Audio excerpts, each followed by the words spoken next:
warahmatullahi wabarakatuh. Innal hamdalillahi nahmaduhu wa nasta'inuhu wa nastaghfiruh wa na'udhu billahi min shururi anfusina wa sayyiati a'malina. Man yahdihillahu fala mudilla lahu wa man yudlil fala hadiya lahu. Wa ashhadu an la ilaha illallah wahdahu la sharika lahu. وأشهد أن محمدًا عبد الله ورسوله. اللهم صل وسلم على نبينا محمد وعلى آله وأصحابه ومن تبعهم بإحسان إلى يوم الدين.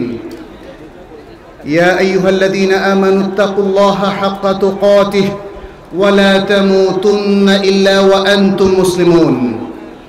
يا أيها الناس اتقوا ربكم الذي خلقكم من نفس واحدة وخلق منها زوجها وبث منهما رجالا كثيرا ونساء واتقوا الله الذي تساءلون به والأرحام إن الله كان عليكم رقيبا. يا أيها الذين آمنوا اتقوا الله وقولوا قولا سديدا يصلح لكم أعمالكم ويغفر لكم ذنوبكم ومن يطع الله ورسوله فقد فاز فوزا عظيما.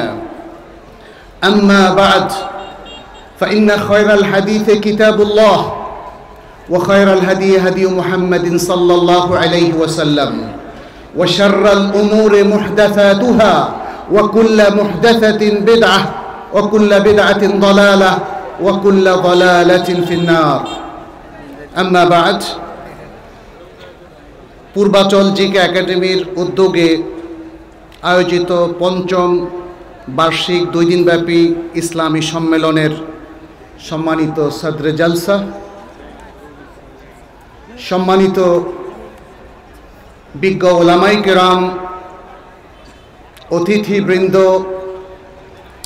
এবং দেশের বিভিন্ন প্রান্ত থেকে এবং ঢাকা শহরের বিভিন্ন প্রান্ত থেকে আগত প্রাণপ্রিয় দ্বীনি ভাই এবং বোনেরা, আল্লাহ শুকরিয়া আদায় করছি যিনি আমাদেরকে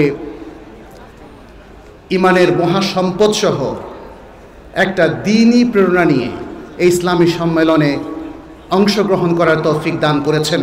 আমরা সকলেই বলি আলহামদুলিল্লাহ।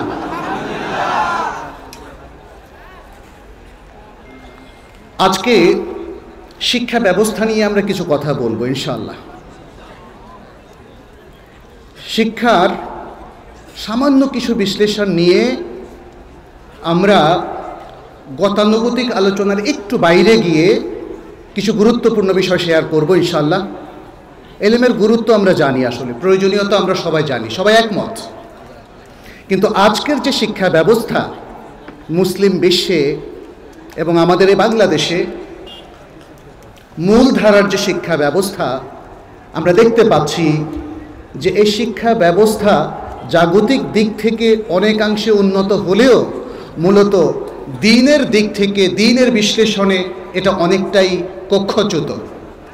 যেহেতু কক্ষচ্যুত সেহেতু এটা লক্ষ্যচ্যুতও বটে। আপনারা কি বুঝতে পেরেছেন লক্ষ্যচ্যুত আর কক্ষচ্যুতের অর্থটা কি?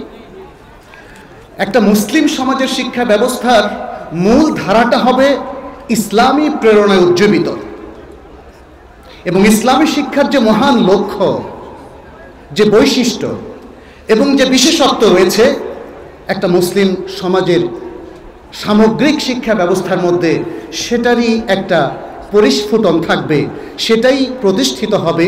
শিক্ষার মধ্য দিয়ে আমাদের মুসলিম জনতা, আমাদের সন্তানেরা, তরুণরা, তরুণীরা তারা আসলে আল্লাহ সম্পর্কে জ্ঞান লাভ করবে, তারা সহি আকীদা শিখবে, তারা আখলাক শিখবে, তারা কিভাবে জীবনের প্রত্যেকটা ক্ষেত্রে ইনশাআল্লাহ আপনাদের সাথে শেয়ার করার চেষ্টা করব যে ইসলামী শিক্ষাটা কি এবং ইসলামী শিক্ষার মূল মাকাসেদটা কি, উদ্দেশ্যটা কি, এবং ইসলামী শিক্ষার বৈশিষ্ট্যগুলো কি।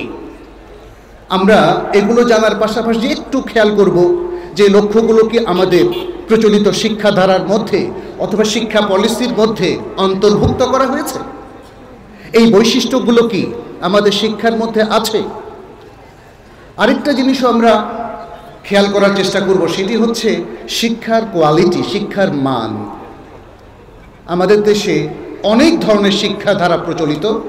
এখানে যেমন জেনারেল শিক্ষা রয়েছে এবং পাশাপাশি ইসলামী শিক্ষাও রয়েছে। জেনারেল শিক্ষার মধ্যেও আমরা দেখি কয়েকটা ধারা রয়েছে। একটা হলো ন্যাশনাল কারিকুলাম বা জাতীয় শিক্ষাক্রম যেটাকে বলা হচ্ছে, এটার মধ্যে আবার দুটো ধারা, একটা বাংলা একটা ইংরেজি। আর জাতীয় শিক্ষাক্রমের বাইরে যে শিক্ষাধারাটা আমরা দেখি যে সেখানে রয়েছে ইংলিশ মিডিয়াম শিক্ষা, এবং সেটা কখনো ব্রিটিশ কারিকুলামের আন্ডারে, আবার কখনো নর্থ আমেরিকান বা উত্তর আমেরিকার কারিকুলাম দ্বারা পরিচালিত। ইসলামী শিক্ষার মধ্যে আমরা দেখি সেখানে আলিয়া এবং আহলি অর্থাৎ প্রাইভেট মাদ্রাসা, যেটাকে কমই বলা হচ্ছে, এবং সেখানেও আমরা বিভিন্ন ধারা দেখতে পাই। অনেকগুলো বোর্ডের আন্ডারে এই ধারার মাদ্রাসাগুলো পরিচালিত। এখানে আরেকটা জিনিস লক্ষণীয়, আমরা যদি ধরেই নেই বাংলাদেশের এই শিক্ষা ব্যবস্থায় বেশ কিছু ভালো প্রতিষ্ঠান রয়েছে যারা সহি আকীদা শেখাচ্ছে কিংবা ইসলামের মূল ধারার শিক্ষা ব্যবস্থাকে জাতির সামনে তুলে ধরার চেষ্টা করছে, সেখানেও মানের কথায় যদি আমরা আসি, আমরা কি মানসম্পন্ন শিক্ষা দিতে পারছি? আমরা কি ইসলাম শিক্ষার যে মহান লক্ষ্য স্থির করেছে সেগুলো কি আমাদের জানা আছে? এবং আমাদের শিক্ষার যে ডিজাইন, ইসলামী শিক্ষার কথাই বলছি, তাদের ধারক বাহকদের কথাই বলছি, সেটাকে কি সেভাবে আমরা সাজাচ্ছি? এই বিষয়গুলো কিন্তু আজকে আমাদের পর্যালোচনার দাবি রাখে। আমরা এই মাহফিলের মাধ্যমে অবশ্যই একটা দাওয়াতি কার্যক্রম পরিচালিত হচ্ছে এবং জনগণের মধ্যে একটা প্রণোদনা, একটা উৎসাহ আমরা দিতে পারছি আলহামদুলিল্লাহ। আমাদের বিজ্ঞ আলোচকবৃন্দ আপনাদেরকে এই সুন্দর মাহফিলের মাধ্যমে অনেক সুন্দর ইসলামিক ইনস্ট্রাকশন এবং দিক নির্দেশনা দিচ্ছেন, কোরআন সুন্নাহর সুন্দর কথাগুলো আপনাদের সামনে শেয়ার করছেন, উপস্থাপন করছেন। এর মধ্য দিয়ে আমরা সবাই উপকৃত হচ্ছি। কিন্তু মনে রাখবেন, মুসলিমদের জন্য সবচেয়ে গুরুত্বপূর্ণ ফিল্ড হচ্ছে তাদের শিক্ষা, এবং শিক্ষা কেন্দ্রগুলো যদি আজকে মানসম্পন্ন হয় তাহলে কোটি কোটি মাহফিল করেও কিন্তু জাতিকে আলোকিত করা যাবে না। অতএব শিক্ষার প্রতি আমাদের সবিশেষ গুরুত্ব দেওয়া উচিত। আমার মূল বিষয় রাখা হয়েছে শিক্ষার গুরুত্ব। আসলে এই গুরুত্বটা আমরা কিভাবে দেব, এটা একটা গবেষণার বিষয়।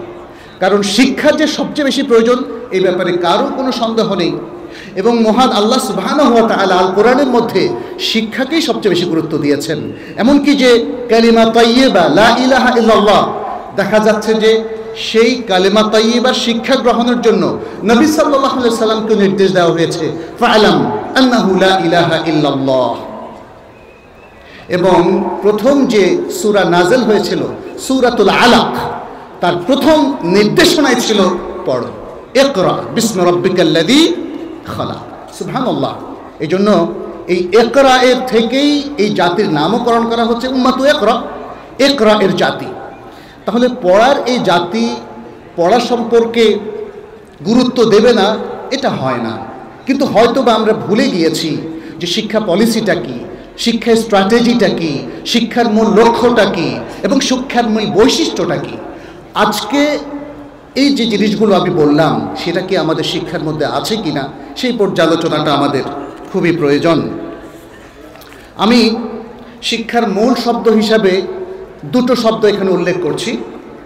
একটি হচ্ছে আত-তালিম, শিক্ষা প্রদান করা।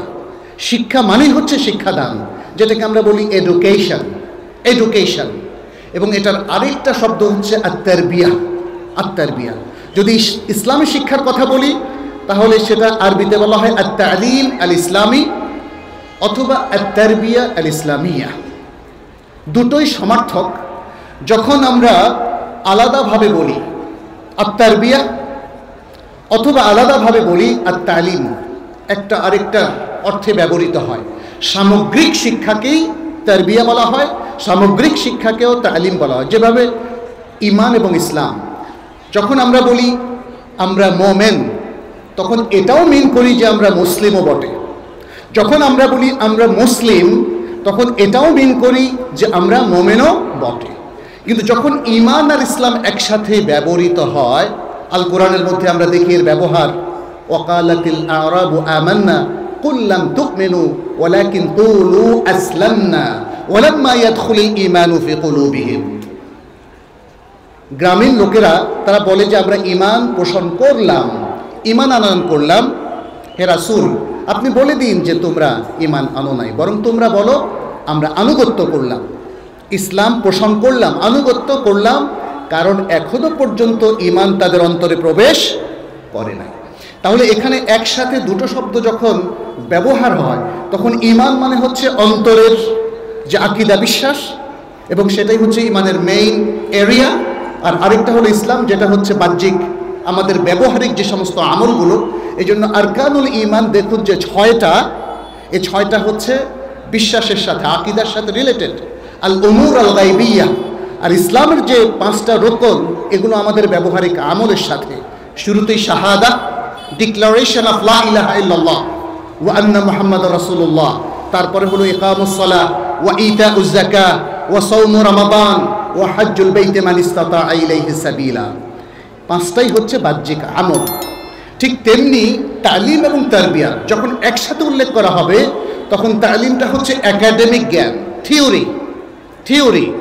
আজকের মুসলিমরা আনফরচুনেটলি তারা থিওরির চর্চাই করে যাচ্ছে। থিওরি, একাডেমিক ইসলাম, কোরআন তেলাওয়াত করছে, কোরআন পড়ছে, লম্বা লম্বা বক্তৃতা করছে, কিন্তু আমলের ক্ষেত্রে আমরা দেখছি শূন্যতা। মুসলিম সোসাইটিগুলোতে এই এলেমের অধিকাংশই বাস্তবায়িত হচ্ছে না, ঠিক কিনা? তাহলে এটা হচ্ছে একাডেমিক ইসলাম, যার গুরুত্ব আছে, কিন্তু ইসলাম আল্লাহ সুবহানাহু ওয়া তাআলা এই জন্য দেন নাই যে মানুষ এটাকে থিওরি হিসাবে গ্রহণ করবে আর আমলের মধ্যে তারা নেবে না। এই জন্য ইসলাম কিন্তু এই থিওরি, এই এলেম, এই জ্ঞানের জগৎ, এই জ্ঞানের ভুবনটা নিয়ে আসেনি। তারবিয়াটা হচ্ছে, যখন আমরা পাশাপাশি উল্লেখ করব, এটা হলো টোটাল এডুকেশন।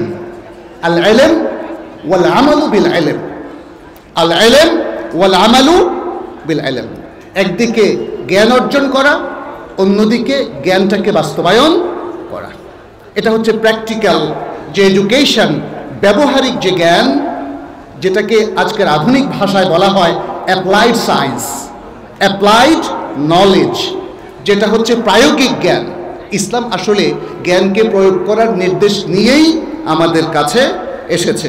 সুতরাং তারবিয়া ইসলামিয়া অথবা তালিম ইসলামী, ইসলামী শিক্ষা যেটাই আমরা বলি না কেন, এটার মূল সংজ্ঞা হচ্ছে মানুষকে ইসলামী মূল্যবোধ, ইসলামী আকীদা এবং ঈমানি ব্যবস্থাপনার উপর তাকে প্রশিক্ষণ দেওয়া, তাকে জ্ঞানী করে তোলা এবং সেই জ্ঞানের আলোকে প্রশিক্ষণ দেওয়া, যা সমগ্র মানব জাতির কল্যাণের জন্য নিবেদিত। তাহলে এখানে কয়েকটা জিনিস আমরা পেলাম। ইসলামী শিক্ষাটা ইসলামী আকীদা এবং ঈমানের উপর প্রতিষ্ঠিত এবং সেটি ব্যবহারিকভাবে প্রয়োগ করার জন্য নাজিল করা হয়েছে এবং সেটি মানবতার সার্বিক কল্যাণের স্বার্থেই আল্লাহ সুবহানাহু ওয়া তাআলা দেয়ার, নেয়ার, শেয়ার করার এবং বাস্তবায়নের নির্দেশ দিয়েছেন। আমরা এরপরে চলে যাব। তাহলে ইসলামী শিক্ষার মূল মাকাসেদ এবং গায়াতটা কি, উদ্দেশ্যটা কি? আমরা একটু চিন্তা করব যে সেই উদ্দেশ্যগুলো আমাদের মধ্যে আছে কিনা। ইসলামী শিক্ষার সর্বপ্রথম উদ্দেশ্য হচ্ছে মানুষকে পরিশুদ্ধ করা সহি আকীদার আলোকে। কিসের আলোকে? সহি আকীদার আলোকে। এই সহি আকীদার পুরোটাই হচ্ছে আসলে ঈমানের অংশ। এই জন্য ঈমান এবং সহি আকীদার মধ্যে কোনো পার্থক্য নেই। অনেকে আজকাল দেখলাম যে বলার চেষ্টা করছেন আকীদা কথাটাই শুদ্ধ নয়, আকীদা কথাটাই শুদ্ধ নয়। অথচ আকীদা কথাটা কোরআনও ব্যবহার করেছে, আবার হাদিসের মধ্যেও ব্যবহৃত হয়েছে। বিমা আক্কাতুমুল আইমান, মূল শব্দগুলো কোরআনে যদিও ভিন্ন জায়গায় ব্যবহার করা হয়েছে, বাট ইসলামে আছে, কোরআনে আছে। আর ইয়াতাকিদু বা ইতিকাদ কথাটা এটি হাদিসের মধ্যে রাসূল সাল্লাল্লাহু আলাইহি ওয়াসাল্লামের সহিহ হাদিসের মধ্যে এসেছে এবং আমাদের যারা সালাফ তারা আকীদা এবং ইতিকাদ এই কথাগুলো ব্যবহার করেছেন সেই 1200-1300 বছর আগ থেকেই। অতএব আসলে এর মধ্যে কোনো অশুদ্ধতা নেই। ইসলামী শিক্ষার মেইন উদ্দেশ্য হচ্ছে মানুষকে সহি আকীদা শিক্ষা দেওয়া। আজকের এই আমাদের বাংলাদেশে যে ইসলামী যে বর্তমান শিক্ষা ব্যবস্থা, সেটা কি আমাদের সবাইকে সহি আকীদা শিক্ষা দিচ্ছে না। আনফর্চুনেটলি আমি নিজের কথাও বলতে পারি, আমরা এদেশে মাদ্রাসা শিক্ষায় শিক্ষিত হয়ে মদিনা ইউনিভার্সিটিতে যখন গেলাম, তখন বুঝলাম যে আকীদা নামে একটা সাবজেক্ট আছে। এদেশে আমরা পড়েছিলাম আল আকীদা আন-নাসাফিয়া, যেটা দেখেছিলাম আসলে ইলমুল কালামের একটা তর্কশাস্ত্রের মতো, মু'তাজিলি এবং আশআইরাদের মধ্যে একটা তর্ক। সেটা দিয়ে আসলে সত্যিকার অর্থে আকীদা শেখা যায় না। আল্লাহর যে সুন্দর সুন্দর নাম, যে মহান গুণাবলী, সেগুলো কিছুই বোঝা যায় না। এবং আল্লাহর সুন্দর সুন্দর নাম এবং তার সিফাতের ক্ষেত্রে আহলুস সুন্নাহ ওয়াল জামাতের যে কাওয়ায়েদগুলো আছে, অনুসৃত নীতিমালাগুলো আছে, সেগুলো কিন্তু এদেশের সেই প্রচলিত আকীদার বইগুলো অথবা ইলমুল কালামের বই থেকে সেগুলো শেখা যায় না। আর আকীদা তো শুধুমাত্র আল্লাহর আসমা এবং সিফাত না, এছাড়াও আছে আকীদার যে বিষয়গুলো, সেগুলো আসলে ঈমানের 6টা রুকুনই এখানে আছে। এখানে ফেরেশতাদের সম্পর্কে আকীদা, এখানে রাসূল এবং নবীদের সম্পর্কে আকীদা, এখানে আখিরাত সম্পর্কে আকীদা, এখানে তাকদীর সম্পর্কে আকীদা। সুতরাং আকীদার অনেকগুলো বিষয় আছে। তাহলে শিক্ষার মূল উদ্দেশ্যটাই হচ্ছে একজন ব্যক্তির চিন্তা চেতনা এবং তার আকীদা বিশ্বাসকে সম্পূর্ণ কোরআন সুন্নাহর আলোকে সংশোধন করা। এটা শিক্ষা ব্যবস্থার প্রধানতম উদ্দেশ্য। যে শিক্ষা ব্যবস্থা মুসলিম সমাজে আছে, সেই শিক্ষা যদি আমাদেরকে বিশুদ্ধ আকীদার দিকে পথ দেখাতে না পারে এবং বিশুদ্ধ আকীদা দ্বারা আমাদের আকীদাকে সাজাতে না পারে, তাহলে তো সেই শিক্ষাকে বুঝতেই হবে যে সেটা লক্ষ্যচ্যুত একটা শিক্ষা, যেটিকে আমাদেরকে অবশ্যই লক্ষ্যের দিকে নিয়ে আসতে হবে। আল্লাহ সুবহানাহু ওয়া তাআলা সূরা আল ইমরানের 164 নম্বর আয়াতে বলছেন, লাকাদ মান্নাল্লাহু আলাল মুমিনিনা ইয বা'আথা ফীহিম রাসূলাম মিন আনফুসিহিম ইয়াতলু আলাইহিম আয়াতিহি ওয়া ইউযাক্কিহিম ওয়া ইউআল্লিমুহুমুল কিতাবা ওয়াল হিকমাতা ওয়া ইন কানু মিন ক্বাবলু লাফি দালালিম মুবিন। নিশ্চয়ই আল্লাহ মুমিনদের উপর বড়ই অনুগ্রহ করেছেন যখন তিনি তাদেরই মধ্য থেকে তাদের একজন রাসূল প্রেরণ করলেন, যিনি তাদের কাছে তার আয়াতসমূহ তেলাওয়াত করবে এবং তাদেরকে পরিশুদ্ধ করবে আর তাদেরকে আল কিতাব এবং আল হিকমা তথা as-সুন্নাহ শিক্ষা দিবে। সুবহানাল্লাহ। তাহলে রাসূল সাল্লাল্লাহু আলাইহি ওয়াসাল্লামের শিক্ষাদানের মৌলিক একটা উদ্দেশ্য হচ্ছে তাজকিয়াতুন নফস। আজকে তাজকিয়াতুন নফসের ভুল ব্যাখ্যা করা হচ্ছে। তাজকিয়াতুন নফস মানে হচ্ছে পীর মুরিদির একটা চর্চার কথা অনেকে তুলে ধরছেন এবং এর মধ্য দিয়ে মানুষের সংশোধনের কথা বলা হচ্ছে। কিন্তু আসলে তাজকিয়াতুন নফস অর্জিত হয় সহি এবং বিশুদ্ধ আকীদা অর্জনের মধ্য দিয়ে, পরিপূর্ণ ঈমান অর্জনের মধ্য দিয়ে। দ্বিতীয় যে মৌলিক লক্ষ্য ইসলামী শিক্ষার, সেটি হচ্ছে তাকওয়াতুল ঈমান, ঈমানকে শক্তিশালী করা। ঈমান আমরা অর্জন করলাম, কিন্তু ঈমানটাকে কন্টিনিউ করতে হবে। ঈমানটাকে কন্টিনিউ করতে হবে জীবনের শেষ নিঃশ্বাস পর্যন্ত। কারণ সারা জীবন মুসলিম থেকে, ঈমানের সাথে থেকে যদি কেউ মৃত্যুর সময় ঈমান নিয়ে যেতে পারলো না, সে কি নাজাত পাবে? সে কি জান্নাত লাভ করতে পারবে? ঈমান নিয়ে যারা যেতে পারেনি, তাদের জন্য আনফরচুনেটলি বাসস্থান হবে কি? জাহান্নাম। আল্লাহ আমাদেরকে আপনাদেরকে সবাইকে জাহান্নাম থেকে রক্ষা করুন। আল্লাহ সুবহানাহু ওয়া তাআলা সূরা আন-নিসার 136 নম্বর আয়াতে বলছেন, ইয়া আইয়ুহাল্লাযীনা আমিনু বিল্লাহি ওয়া রাসূলিহি ওয়াল কিতাবিল্লাযী নাযালা আলা রাসূলিহি ওয়াল কিতাবিল্লাযী আনজালা মিন ক্বাবল। হে ঈমানদার লোকেরা, তোমরা ঈমান আনো। তাই না? একটা অদ্ভুত কথা না? ঈমানদার লোকেরা তোমরা ঈমান আনো। তার মানে কি? ঈমানের ত্রুটি আছে, ঈমানদারের দাবি করলেই হবে না।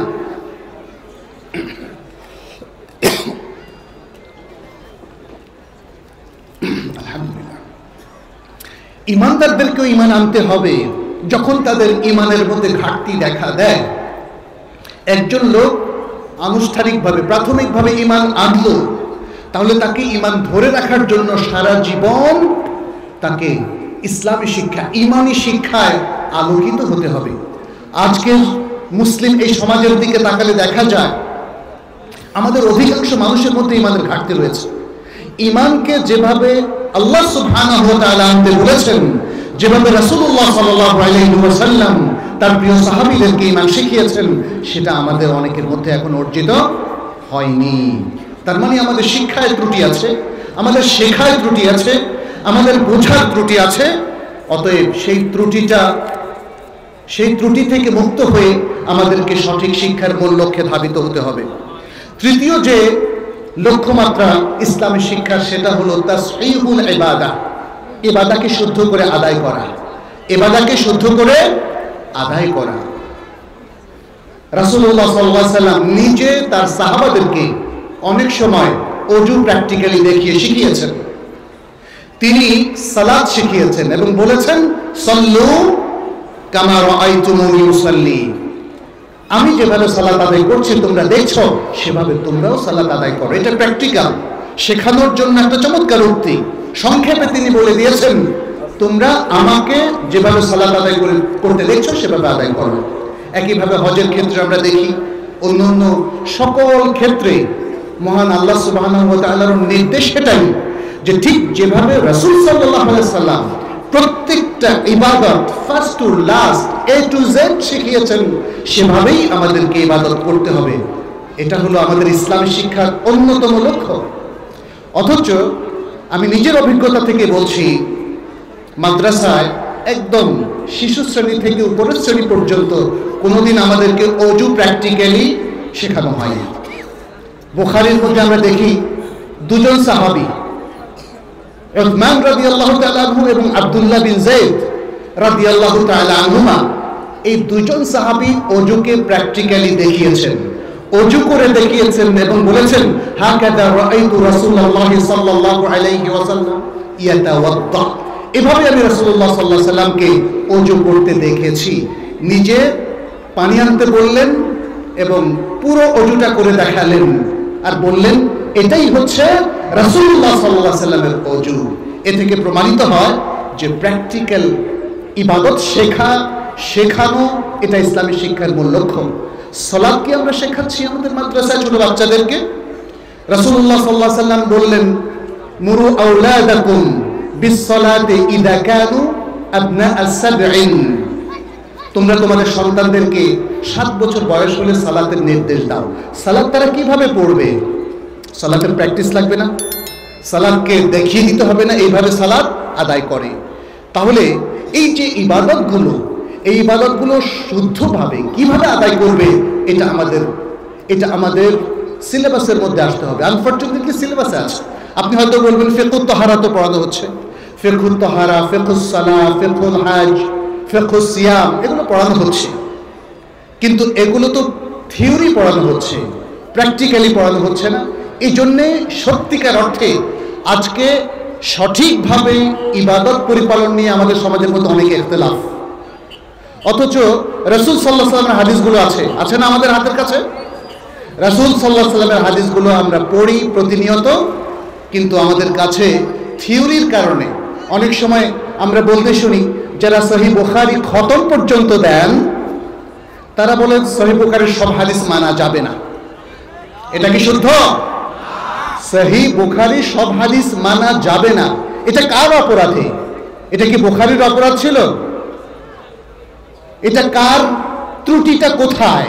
কেন সহিহ বুখারীর সব হাদিস মানা যাবে না? হ্যাঁ, নাসিখ মানসুখের একটা বিষয় আছে, কিন্তু যে হাদিসগুলো মানসুখ হয়নি, যে হাদিসগুলো কালোত্তীর্ণ, যেগুলো এখনো বহাল তবিয়তে আছে উলামায়ে কেরামের বক্তব্য অনুযায়ী, সে হাদিসগুলো কেন মানা যাবে না?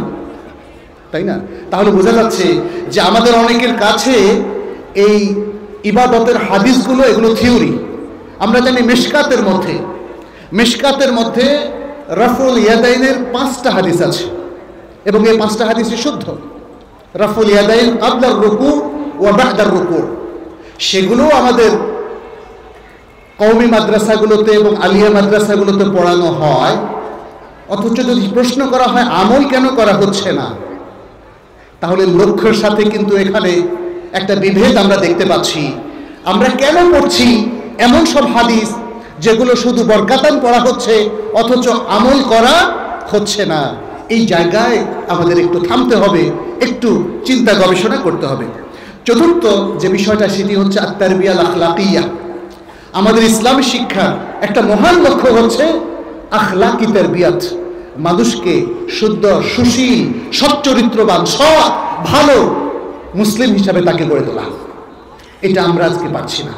আমাদের শিক্ষা ব্যবস্থায় মারাত্মক ফাটল দেখা দিয়েছে, ত্রুটি দেখা দিয়েছে। সাধারণ শিক্ষা ব্যবস্থায় তো অনেক আগেই দেখা দিয়েছে, এমনকি ইসলামী শিক্ষা ব্যবস্থায়ও যথেষ্ট দক্ষতার অভাব। কারিকুলামটাকে এমনভাবে সাজানো হয়নি, এমন দক্ষ রূপে আমরা আমাদের স্টুডেন্টদেরকে, ছাত্রদেরকে গড়ে তুলতে পারছি না। ফলে আখলাকের দিক থেকেও তারা পিছিয়ে পড়ছে। আজকে সমাজে যে বিভেদ, বিভক্তি, গালিগালাজ, এই যে বিশ্রী একটা সংস্কৃতি গড়ে উঠেছে, তার মানে হচ্ছে এই সমাজের অধিকাংশ মানুষ এবং ছাত্ররা, ছাত্রীরা আখলাকের তারবিয়াতটা তারা পায় নাই। অথচ ইসলামী শিক্ষার একটা মহান লক্ষ্য হচ্ছে আত-তারবিয়াল আখলাকিয়া। 5 নম্বর হচ্ছে হুসনুল মুআমালাত, সুন্দর মুআমালাত, একে অপরের সাথে সুন্দর ইন্টারাকশন করা, প্রতিবেশীর সাথে, জনপ্রতিনিধি জনগণের সাথে, জনগণ জনপ্রতিনিধির সাথে, এবং এক গ্রুপের মানুষ অন্য গ্রুপের সাথে, এক গ্রামের মানুষ অন্য গ্রামের সাথে, এবং বিভিন্ন ক্ষেত্রে যে বিভিন্ন ধর্মীয় গ্রুপও আছে তাদের মধ্যে সৌজন্যমূলক, সততাপূর্ণ, সুন্দর আচরণ, এটাই হচ্ছে সুন্দর মুআমালা। অথচ সেই মুআমালাটা আমরা আজকে পাচ্ছি না। এবং এটা ছাড়াও পারিবারিক ক্ষেত্রে স্বামী স্ত্রী সুন্দর যে মুআমালা থাকার কথা, কিংবা ব্যবসায়ী এবং ভোক্তা, ক্রেতা এবং বিক্রেতার মধ্যে যে সুন্দর মুআমালা থাকার কথা, আজকে ব্যবসায়ীরা দেখা যাচ্ছে যে তারা সব ধরনের ভেজাল, সব ব্যবসায়ীর কথা বলছি না কিন্তু অধিকাংশই সব ধরনের ভেজাল তারা মেশাচ্ছে, কিংবা বিষাক্ত জিনিস মেশাচ্ছে। আবার যখন আমরা হসপিটালে যাই, ডাক্তার, তাদের ব্যাপারেও অনেকের বিভিন্ন অভিযোগ আছে। বিভিন্ন ডায়াগনোসিস সেন্টার, হসপিটাল, সেখানেও দুর্নীতির একটা মারাত্মক ত্রুটি আমরা দেখতে পাচ্ছি। সমস্যা কোথায়? সমস্যাটা হলো মুআমালায়। প্রত্যেক ব্যক্তি অন্যদের সাথে মুআমালায় দুর্নীতিকে প্রশ্রয় দিচ্ছেন। তাহলে কি শিক্ষা নিলাম আমরা? আমরা প্রত্যেকে কোরআন পড়ি, হাদিস পড়ি, ওয়াজ শুনি, কিন্তু ওয়াজটাকে ওয়াজের ময়দানে দানে রেখে যাচ্ছি?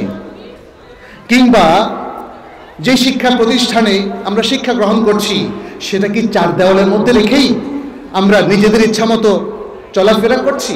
এটা বুঝতে হবে। তাহলে কেন আমরা লক্ষ্যচ্যুত হচ্ছি, এই প্রশ্নটা সবার প্রতি। 6 নম্বর হচ্ছে ফাহমুল হালাল ওয়াল হারাম। ইসলামী শিক্ষার অন্যতম আরেকটা লক্ষ্য হলো হালাল হারামকে বোঝা, চিহ্নিত করা, এবং হালালের মধ্যেই নিজেদেরকে সীমাবদ্ধ রাখা, আর হারাম থেকে মুক্ত থাকা। এটা হচ্ছে ইসলামী শিক্ষার অন্যতম একটা লক্ষ্য।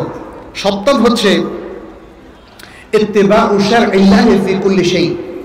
মহান আল্লাহ সুবহানাহু ওয়া তাআলা যে শরীয়ত, যে বিধান, যে নীতিমালা, যে কাওয়ায়েদ তিনি আমাদের জীবন পরিচালনার জন্য দিয়েছেন, সমাজ পরিচালনার জন্য দিয়েছেন, ব্যক্তি এবং পরিবারগুলোকে পরিচালনার জন্য দিয়েছেন, সেগুলোকে সর্বতোভাবে শতভাগ মেনে চলা। ইসলামী শিক্ষা এটাই হচ্ছে মূল কথা, অন্যতম একটা লক্ষ্য যেটি রাসূল সাল্লাল্লাহু আলাইহি ওয়াসাল্লাম শিখিয়েছিলেন তার সাহাবাদেরকে, এবং তারা সেটা করেছে। কিন্তু আজকে আমাদের এই অবস্থা হলো কেন? আমরা জীবনের বহু ক্ষেত্রে শরীয়ত মেনে চলতে পারছি না, আল্লাহ এবং রাসূলের আদর্শ থেকে চ্যুত হচ্ছি, আল্লাহর বিধানকে আমরা লঙ্ঘন করছি। তাহলে আমাদের ইসলামী শিক্ষার মধ্যেও যথেষ্ট ঘাটতি রয়ে যাচ্ছে। 8ম হচ্ছে মারজাইয়াতুল কোরআন ওয়াস সুন্নাহ। কোরআন এবং সুন্নাহ এটাই যে মূল রেফারেন্স, এটাকে প্রতিষ্ঠিত করা।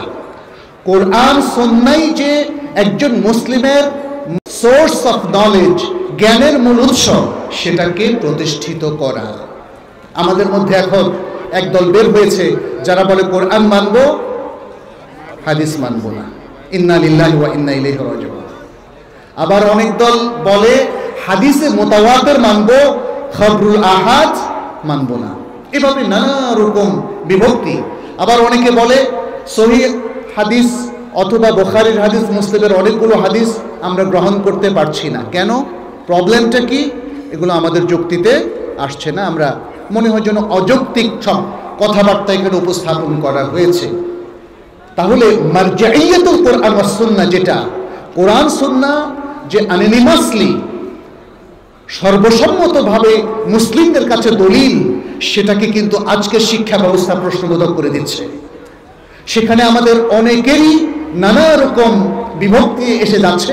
অনেক সময় কোরআনের বিরুদ্ধে আমরা কিয়াসকে দলিল হিসাবে নিচ্ছি, হাদিসের বিরুদ্ধে কিয়াসকে দলিল হিসাবে আমরা গ্রহণ করছি, কোরআন হাদিসের বিরুদ্ধে যুক্তি আর্গুমেন্টকে, লজিককে আমরা দলিল হিসাবে গ্রহণ করছি। তাহলে এই শিক্ষা আমাদেরকে লক্ষ্যচ্যুত করে দিচ্ছে। অথচ ইসলামের শিক্ষার একটা মহান লক্ষ্য হচ্ছে কোরআন সুন্নাহর নিরঙ্কুশ প্রাধান্য সৃষ্টি করা। নবম হচ্ছে ইসলামী শিক্ষার অন্যতম আরেকটি লক্ষ্য হচ্ছে আল উসরাল মুসলিমা, মুসলিম পরিবারগুলোকে সুসংহত করা, সুসংগঠিত করা। আর আজকে আধুনিক জীবন, আধুনিক শিক্ষা আমাদেরকে অন্য সংস্কৃতির দ্বারা প্রভাবিত করছে, আমাদেরকে পরিবার মুক্ত জীবনযাপনে উদ্বুদ্ধ করছে, আমাদেরকে বয়ফ্রেন্ড গার্লফ্রেন্ডের কালচারের দিকে নিয়ে যাচ্ছে এবং আমাদেরকে লিভ টুগেদার, যেটা পরিবার ভাঙনের সবচেয়ে বড় হাতিয়ার, সেদিকে নিয়ে যাচ্ছে। আর আমরা জানি যে ইসলামী পরিবারগুলো যদি ভেঙে যায় তাহলে ইসলামিক লাইফ মেনটেন করা আরও কঠিন হয়ে পড়ে। দশম হচ্ছে মুসলিম ব্যক্তিত্ব গড়ে তোলা। ইসলামী শিক্ষার অন্যতম লক্ষ্য হচ্ছে তাকওয়িন আশ-শাখসিয়্যাহ আল মুসলিমা, মুসলিম ব্যক্তিত্ব গড়ে তোলা। যারাই ইসলামী শিক্ষা গ্রহণ করবেন তারাই নিজেদেরকে মুসলিম হিসাবে পরিচয় দেবেন শুধু না, বরং তার সবচেয়ে গৌরবের ব্যাপার হবে আই এম এ মুসলিম, আমি একজন মুসলিম। আমাদের সবচেয়ে গৌরবের বিষয় হচ্ছে এই যে আমরা আল্লাহর অনুগত বান্দা, আল্লাহর বিদ্রোহী বান্দা। এটা তার জন্য বড় ধরনের ব্লেম, এটা তার দুনিয়া আখিরাতে বড় ধরনের ক্ষতি, নিজের পায়ে নিজে কুড়াল মারার মতো। ইসলামী শিক্ষার মধ্য দিয়ে আমরা আশা করছি যে আমরা এই নিজেদের ইসলামী ব্যক্তি সত্তা আমরা গড়ে তুলব। এটা ইসলামী শিক্ষার মৌলিক একটা লক্ষ্য। তাহলে আমরা এখানে মোট 10টা লক্ষ্যের কথা বললাম। এবার আমরা ইসলামী শিক্ষার কিছু বৈশিষ্ট্যের কথা বলবো, যে এই বৈশিষ্ট্যগুলো আমাদের এই শিক্ষার মধ্যে আছে কিনা। আমরা যারা মাদ্রাসা করলাম, আমরা যারা বিভিন্ন প্রতিষ্ঠান করলাম, ভবিষ্যতে আরও ভালো ভালো মাদ্রাসাগুলো গড়ে তুলব, সে বিষয়গুলো একটু আমাদেরকে মনে রাখতে হবে। প্রথম হচ্ছে আর রাব্বানিয়া। ইসলামী শিক্ষার একটা বড় বৈশিষ্ট্য হচ্ছে এটা হচ্ছে আল্লাহমুখী, আল্লাহ অভিমুখী একটা শিক্ষা ব্যবস্থা। দুই দিক থেকে, একটা হলো এটার উৎস, এখানে কোরআন সুন্নাহ ভিত্তিক শিক্ষা ব্যবস্থা প্রচলিত হবে। তবে এর মানে এই নয় যে দুনিয়ার শিক্ষাকে আমরা অবজ্ঞা করব।